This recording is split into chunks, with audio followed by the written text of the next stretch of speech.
ગીતો ગવાય. જેટલી ભજનમાં તાકાત છે એટલી લગ્ન ગીતમાં તાકાત. કોઈ એવું ભજન સાંભળી અને સાહેબ કોઈને વેરાગ લાગી જાય અને એમ કહેવાય કે સંન્યાસના પંથે વયો જાય, એટલી ભજન અસર કરી જાય. પણ એ સંન્યાસી કોઈ એવા ગામમાં ઝૂંપડામાં એમ કહેવાય લગ્ન થતા હોય, નેહડામાં લગ્ન થતા હોય, ગામમાં લગ્ન થતા હોય. આપણે આ માવું બેઠી છે, હજી આને ખબર છે, આવી માવું માંડવામાં બેઠી બેઠી ગીત ગાતી હોય જૂના. એ ગીત જો સંન્યાસી સાંભળી ગયો હોય ને, લેગો પેલે બાપના આમ પેલે કે આ ટેસડો વીરો મારો જગમગ, ઈ મોકો એને થોડો મળે ડો. એ તો કલ્યાણ ભાવ તું અચ્યું કરવા મળે. બાકી એ તો ફેરા ફેર્યા હોય એને ખબર હોય કેવી લહેર આવે. એક પેલો ફેરો જે શરૂ ન થતા ખેતર પડાવીને ઉપર ઘા બધાય ખેતર પાડે પાછું અંગૂઠો અડાડવાનું. એ ખેતર પાડને એ જે ઓલી શું કહેવાય ઉકરડી, એ બેન કઈક સંબંધ છે, એમાં નથી જવું. એક દી આપણો આખો પ્રોગ્રામ એનો રાખવો છે ઉકરડીનો અને ખેતરપાલનો. એને પછી જગાડવા જવાને, ઉકરડી ઉઠાડવા જવાની ને ઉકરડીને નોતરવા જવાની. રસિયાની વાડીમાં ભૂતું બળે કોણ ખેડે છે વાડ, આવા બધા ઉકરડીના ગીત નો ખાવ. ગીતો ગીતો ગીતો છે યાર, ગીત ગીત. મેં કીધું એના એવા લગ્ન ગીતો ગવાય, 7 ફેરા ફરાય. મેં કીધું આવું પરદેશમાં આવું કઈ નહીં. અમેરિકાના મૂળ માણસો ત્યાંના જે છે ભારત સિવાયના એ લોકો કોને ખબર ક્યાં લગ્ન ચર્ચમાં કરતા કે મારા રામ જાણે.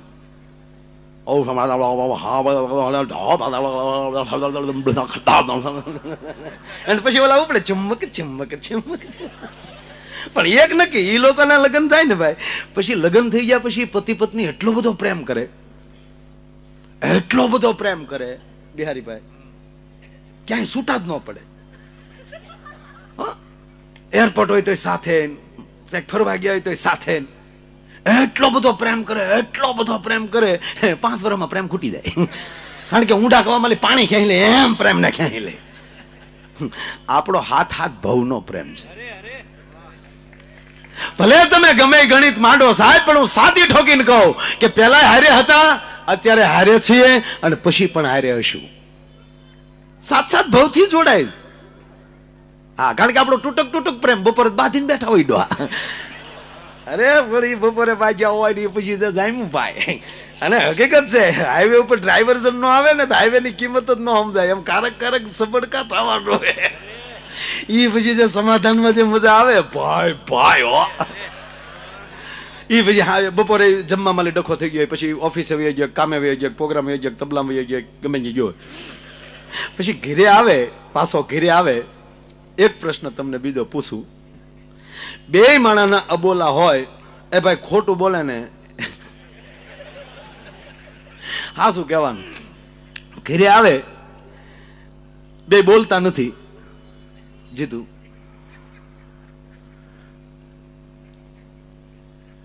અને ઘરે ભાઈ આવે તો પહેલી વહેલી બોલાવાની શરૂઆત કોણ કરશે?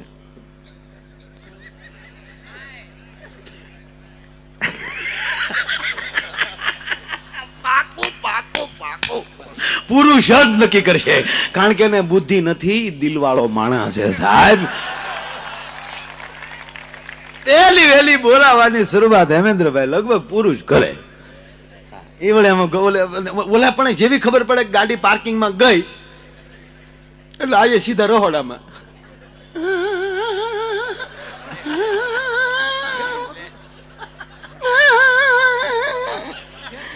આને શું થાય કે બપોરની રોતી જ લાગે. તા તો ઓલો આખો ઢીલો પડી જાય.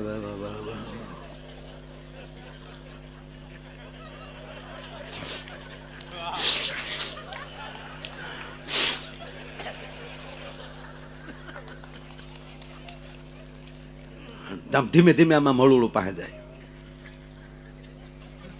તા તો ઓલે પડે.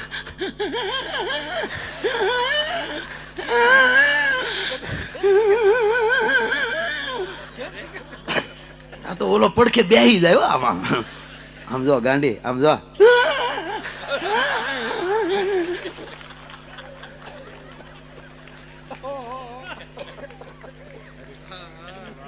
આમ જો આમ જો હવે રો તો મારે આમ છે. આમ જો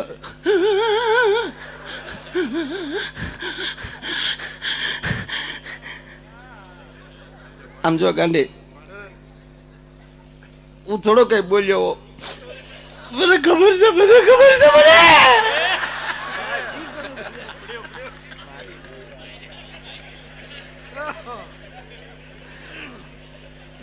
હવે એવું નથી. આમ જો, આમ પછી આમ તને પછી આમ જોવું જો, આમ જો પછી આમ આમ જો મારે સામે જોવાય ગાંડી. આમ જો,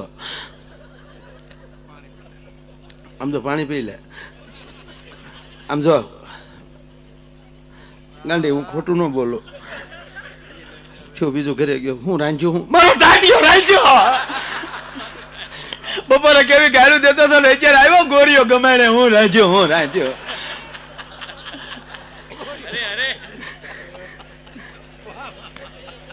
કેવી તેથી વાતું કરતા હતા, આમ જાઉં તેમ જાઉં.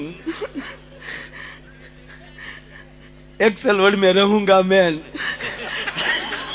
दूर नहीं जाऊंगा मैं. એટલે બદલે મારો રોયો કોઈ દી સોપાટી ઉપર ન લઈ ગયો. આમ જો ગાંડી, આમ જો એવું કઈ ન હોય. ના કેવી ગાળું દેતા હતા તમે. હું ગાંડી આમ જો તને નહોતો કઈ કેતો, એ હું બાને કેતો હતો ને તું વિશમાં કૂદી પડી. હા મને લાગ્યું તમે બાને જ કહેતા, હું ઉતાવળી ખીચડી કઢી કર્યા. એ સમાધાન, તરત જ સમાધાન, તરત જ સમાધાન. એટલે વાત એ હાલતી હતી કે આ દેશનું દાંપત્ય જીવન આખું જુદું છે. અહીંયા લગ્ન થતા હોય એટલે એ ફેરા ફરતો ખેતરપાળ આવ્યો ને એક જણાને, લગભગ બધાને આવ્યો જ હોય. પપ્પુ તમારે મહારાષ્ટ્રમાં આવે આ ખેતરપાળ? અચ્છા, તમારે તો હાથ ફેરાય છે ને. હા, આ પોતે મહારાષ્ટ્રન છે પપ્પુ, પણ વર્ષોથી ઈશ્વરદાનભાઈ નો મિત્ર. અને એક વાર તો ગાડી ત્યાં ચલાવતો હતો, ગાડીનો બુકડો બોલી ગયો હકીકત, પણ કોઈને ભગવાનની દયાથી કાંઈ ન થયું. અને એક કહું તમને, પોતે મહારાષ્ટ્રન છે આ પપ્પુ, પણ આખે આખું ઈશ્વરદાનભાઈ નું એને કંઠ જ છે. તમે કયો એ સંત સપાખરું, એને સ્ટાઇલ ન આવડે, પણ એ થોડું ઘણું આઈનું હિન્દી બે ભેગું કરીને જે ક્યારેક ક્યારેક શરૂ કરે, આમ બેઠા હોય ત્યારે. એટલે અહીંયા 7 ફેરા. અને અહીંયા પાછું એવું છે, ફેરે ફેરે કઈક વરરાજો માગે. ઘણા ઘણા સમાજમાં અહીંયા રિવાજ છે. એક જણો ફેરા ફરતો હતો એટલે અટકી જાય, પછી એ માગે. એટલે કીધું કે શું જોવે કુમાર? એ કે BMW. BMW કીધું ને એની ઓલી ઘરવાળી જે બેન જે હતા ને, એને ગાળીઓ કાઢી નાખો. નીકળ બાર, લુખેશ નીકળ બાર, મારા બાપ પહેલી BMW કાર માગે. નીકળ. અરે કે ગાંડી, એકચ્યુઅલી તો ગાડી તો આપણે બેને જ પછી રહી ને આપણી પાસે, એમાં શું? એ કે પણ તને ખબર છે માગી માગીને BMW માગ્યું? કે કેમ? એ કે મારો બાપ પ્લેન દેવાનો હતો ડો, તે માગી માગીને ફરફરિયું માગી લીધું. હાવ એક ફેરે આપણને હેલિકોપ્ટર, બીજા ફેરે એ પ્લેન દેવાનો હતો, અને તે માગીને BMW માગ્યું. એ કે પણ હજી તો 6 ફેરા બાકી છે. એ કે હવે હું માગી? તક પ્લેન. હવે તો ઉપડે જ. તાકે કેમ? કે પેલા તારા બાપ ને કે ઘરે રનવે બનાવે ને પછી પ્લેન માગે. 10x10 ની ઓયડીમાં રહેશો ને BMW જોતી, સાયકલ મૂકવાનું પાર્કિંગ નથી, BMW. પેલા લાયકાત મેળવ. હકીકત છે, ભગવાન પાસે લાયકાત મેળવો પછી માગો, મા પાસે લાયકાત મેળવો પછી માગો. તમારો દીકરો 10મા માલી 12મા ધોરણમાં આવે એટલે આપણને ખબર જ પડે કે 12મા ધોરણના પુસ્તક લઈ દેવાય, અને યુનિવર્સિટી ના લઈ દેવાય. માગે તોય ન મળે, અને 7મા ધોરણના ન મળે, 12મા ના જ મળે. એમ જેવું લેવલ લેતા જાવ ને એવી રીતે મારો બાપ તમને ઉપરથી આપ્યા કરશે, પણ પાસ તો થતા જાઓ. પાસ થવું જરૂરી. એટલે આ ખેતરપાળે પગ્યો એટલે આપણા જેકા દાદાને ખબર છે, આપણા એ ગામડાના ગોળ દાદા હાથમાં કંકાવટીને ચોખા લઈ ગયા હોય ને, કે દેશી ઘી ખાઈ ગયા હોય. ઓમ શુભ લગ્ન મંડપ મધ્યાય, વરરાજાના પગમાલી બૂટ મોજા કાઢી નહીં, વરરાજાના જમીના પગનો અંગૂઠો ખેતરપાળને અડાડો. અણવર કાલ્યો ગોળ દાદા 100 રૂપિયા તમારો અંગૂઠો અડાડી ગયો. એ ભાઈ મારો અંગૂઠો નો હાલે, વરરાજાનો અંગૂઠો અડાડો પડે બાપા. કે નહીં દાદા હાલ્યો, બીજા હો પણ મુદ્દો રેવા ગયો. ગોળ દાદા કે કઈ સમજણ નથી પડી, ત્યાં સમજણ પાડવા જેવું છે નહીં બાપા. અમે હજી વેવાય ને નથી ખબર પડવા દીધી, તમે ખેતરપાળને હુકમ ખબર પાડવા માંગો છો? દાદા કે હજી નથી સમજાતું, તક અંગૂઠો જ નથી.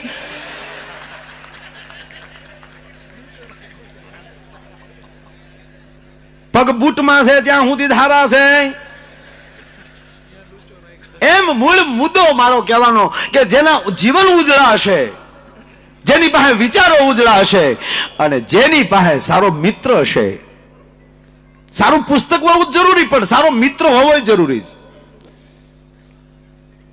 અને સારો મિત્ર જેને મળી જાય એ કોઈ દી નકામો રસ્તો ન થવા દે અને એ જ મિત્ર કોક દી ક્યાંક પહોંચાડે.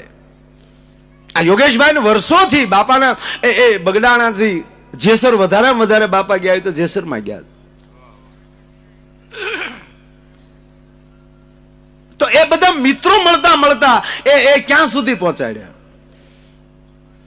હું બગડાણા હાલીને ગયો છું ભાઈ. બહુ સાંજના 5 વાગે સ્કૂલેથી આવી દફતરનો ઘા કરી અને ન્યાલી 18 કિલોમીટર થાય.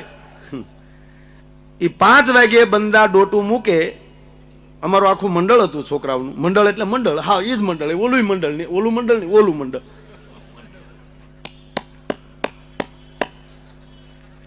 બાપાની પ્રસાદી સીધી ઝાલર હજી ત્યાં વાગી ન હોય સાહેબ એટલે 2 થી 2.5 કલાકમાં બંદા ન્યા. અને જેવી આરતી પૂરી થાય એટલે હરિહર પહેલી પંગતમાં અમે બેહી ગયા હોય. હરિહર કેટલી તિથિઓ. 9મી તિથિમાં પ્રાણભાઈ નો એનો પ્રોગ્રામ. બિહારીભાઈ ચાલે માથું મારીને આગળ તો બેહતા હો ભાઈ, ખોટું ન કહેવાય, ભલે નાના હતા પણ હા આગળ વહી આવતા. અને જે એ જ જગ્યાએ આગળ બેહવા ન મળતું હોય અને સાહેબ એ જ જગ્યાએ તમને સ્ટેજ મળતું હશે ત્યારે તમને કેવું લાગતું હશે. બસ આ સદગુરુની કૃપા. तेरी कृपा बिना न हिले एक ही भी अनु लेते है श्वास तेरी दया छे तनु तनु हे गंगधार मुक्ति द्वार ओमकार તું आयो शरण तिहारे प्रभु तार तार તું. એમ શિવ અને સદગુરુ બે એક છે. ગુરુ ગીતામાં લખ્યું છે શિવને ગુરુને અલગ માને એ પણ મહાન પાપી છે. એમ યોગેશભાઈ ઉપર એમના આપણા બજરંગદાસ બાવલિયાની ખૂબ કૃપા છે અને દર વર્ષે મને તમને મારા વાલા ભેગા કરે છે. હું તો તારીખ ઘણાની આવે છે યોગેશભાઈ ખૂબ, પણ ફાઇનલ હોય છે એટલે આ કોઈ હું પૈસા માટે નથી આવતા, અમારો બેનો પ્રેમ છે એટલે આવીએ છીએ મારા વાલા. બાકી ખૂબ ગુરુની કૃપા મારી ઉપર, બાવલિયાની એવી કૃપા છે મારા બાપ, તે એમાં કાંઈ ઘટે નહીં. આ નથી આપણે અત્યારે બધા એમ કે સાથે જ ચાલો અને કેટલું સરસ બધું થઈ રહ્યું ત્યારે આ 21મી સદી લહેર કરે. એટલે ભાઈ મેં કીધું ભારતના દાંપત્ય જીવનમાં અને અમેરિકાના દાંપત્ય જીવનમાં ઘીમાન ઘાસલેટમાં ફેર એટલો ફેર. અહીંયા મેં કીધું 15 વાનાના લગ્ન લેવાય, એ 15 દી સુધી ગીત ગવાય, વરરાજાને 3 દી તો હળદરમાં રાખે. એક ભાઈ મને કીધું, મને કે હળદરમાં હું કામ રાખે? મેં કીધું અમથું માર ખાધા પછી હળદર સોપડું એની કરતા પહેલેલી 4 કરી નાખે. પહેલેલી પલાળી એટલે આવું નથી, આમાં કઈક માધ્યમ બીજું છે હો પાછું કઈ. તમે એવું હા તમે પાછું તમારું સત્ય ગોતજો. કેવું કેવું આપડે પીઠી ચોળાય, ફૈબા હરિયો હીચવા આવે, કેવા લાડ લડાવે. તમે હાવ ગરીબના ઝૂંપડામાં લગ્ન હોય તેથી ઝૂંપડું રૂડું કેટલું લાગતું હોય. તમે કોક દી અખતરો કોક દી ઝૂંપડે લગ્ન હોય ન્યા તો જાજો આટો મારવા સાહેબ, તમારું ફાર્મ કે પાર્ટી પ્લોટ ન્યા ઢીલો પડી જાય. કોઈ ગીરના નેહડામાં કોઈ એમ કે ચાલનો દીકરો ભણતો હોય કે માલધારીનો દીકરો ભણતો હોય, સાહેબ કોક દી એની જાનમાં તો જાજો, તમને ખબર પડશે કે હમ કોને કહેવાય અને ભાવ કોને કહેવાય અને જમણવાર કોને કહેવાય. બાકી તો હવે બધી ફર્યું થઈ જાય ને બુફે થઈ જાય. આવ્યા છે તો થોડુંક બે બટકા જમી લેવું જોઈએ. એટલે એકચ્યુઅલી જો કે મારી તબિયત ખરાબ હતી પણ પછી જમીને નીકળીને પાય. દીકરી વિદાય શું કહેવાય? કોક દી નેહડે જાજો. ઝાડવા રોવરાવતી હોય સાહેબ દીકરી, ત્યારે વનરાય રોતી હોય. કારણ કે અમે ઈ જંગલમાં લઈ ઈ વનમાંથી આવીએ છીએ. તમે થોડાક સિમેન્ટના જંગલમાં આવ્યા છો એટલે આવી વાતો કરું છું. હજી આવું હચવાનું છે, હજી હાચવી રાખજો. મૂળ કહેવાનો મતલબ તાકાત છે બાપની દીકરીની પહેલી હટી જાય તી હતી. વિદાય પ્રસંગ થતો હોય, કુટુંબના તમામ મળી લે, બાપની હિંમત નો હાલે દીકરી પાસે જવાની અને ન્યાલી હટવાની પણ નહીં. જઈ પણ ન શકે, ભાગી પણ ન શકે, બેહી પણ ન શકે, ઉભોય ન રહી શકે, થાર થાર થાર ધ્રુજતો હોય. અને કુટુંબના તમામ મળી લે અને છેલ્લે ધરતીને પૂછી પૂછીને ડગલા ભરતો હોય બાપ. દીકરીના ગાડા પાસે જ્યાં બાપ આવી જાય અને દીકરી જયારે હેઠી ઉતરે છેલ્લી વાર બાપને મળવા માટે, કોક દી ચિત્ર જોજો તમે, બાપની ડોકે આકડિયા ભેડી જાય, બાપનું કાળજું થડકતું બંધ થઈ જાય ત્યારે. તેથી બાપની આંખમાં આહુડા આવવા કરતા દીકરીની ચિંતા થવા મળે કે બેટા હવે રો તો તને તારા બાપના હમ છે, તારું માથું દુખશે, બેટા બેહી જા ગાડામાં, બેહી જા મારા બાપ ગાડામાં, બેહી જાવ મારો દીકરો ગાડામાં. અને તેથી આજુબાજુની બાયુ છે એ દીકરીને વજોડાવતી હોય, ગાંડા છોડાવતી હોય. અને કોક તો બાઈ દીકરી આમાં બાપના વડેલી જે હાથ લેતી હોય ને એ ગાલે જે આમાં આંગળા ઘાતા જાય. આ ચિત્ર જોજો. રોઈ રોઈને ત્રાંબાના પતરા જેવી આંખું કરી નાખી હોય. સાહેબ હું ટીકા નથી કરતો, પણ આ ચિત્રો જોવા જરૂરી છે. અને બાપ તો હવે આપણે અમુક મોટા સીટે હજી આપણો આજે હચવાનું છે, હાચવી રાખજો. બાકી અમુક જગ્યાએ ચિત્રો નથી બહુ જોવા મળતા. દીકરી વિદાય થતી બાપ રોતો હોય ત્યાં તો દીકરી વળી કાચ ઉતારે ગાડીનો, પપ્પા તમે રડો માને. એકચ્યુઅલી પપ્પા તમે રડશો ને તો મને રડાઈ જશે ને તો મારો મેકઅપ બધો વિખાઈ જશે. અરે તારા મેકઅપ ને નાંગણી કરડે.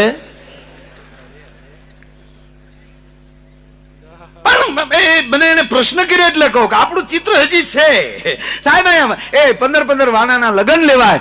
આ દેશના વૈદિક બ્રાહ્મણો એમ કે ભાઈ અગ્નિનું પ્રાગટ્ય કરે ને ચોરીના અગ્નિની સાક્ષીએ સતપતિ 7 ઋષિઓની પ્રતિજ્ઞા લેવડાવે. અરુંધતીનો તારો દેખાડતા હતા રાતના લગ્ન હતા ત્યારે. દીકરી ડગતી નહીં, અરુંધતી અને એની સામું એનું ચિત્ર કોક દી જોઈ લેજે.